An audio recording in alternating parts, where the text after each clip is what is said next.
Welcome to part 29 of the Gods and Goddesses of Ancient Egypt. This week, let's look at another god/goddess that are a deification of an ancient Egyptian concept. They are key to many of the ancient Egyptian creation myths, and the goddess from last week, Neith, was thought to have actually created them. This is Nun and Naunet. Now you might be wondering, why did I say two names? That's because there is a male, Nu or Nun, and a female, NunNaunet or NunNaunet aspect of this entire ancient Egyptian concept. So everything that I'm going to tell you will apply to both the god and the goddess. Now, Nun was a deification of something that the ancient Egyptians believed called the primordial or primeval waters. This belief comes from the city of Hermopolis and specifically their creation myth. It's a little confusing, and I can definitely do a whole creation myth video if you guys want to learn more, but essentially the primeval waters called Nun held 8 deities within it.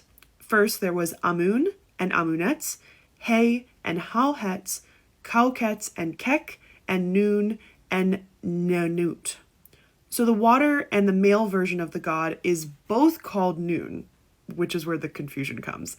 And essentially a mound of land rose up from this water, and that is how the world began. Remember from last week, some legends say that Neith was the one who brought Nun out of the water. In this image, Nun is actually the person holding up the barge for Horus. Essentially, he is the water. Beginning in the New Kingdom, Nun is actually described as one of the fathers of the gods. Now, although Nun is depicted here with these upraised arms and he's holding kind of a solar bark or a boat, he's actually described as supposed to be a frog god along with NunNaunet. 4 of the original 8 deities were frogs, while the other 4 were actually snake deities. And like many of those original gods, they didn't really have a lot of temples or centers of worship.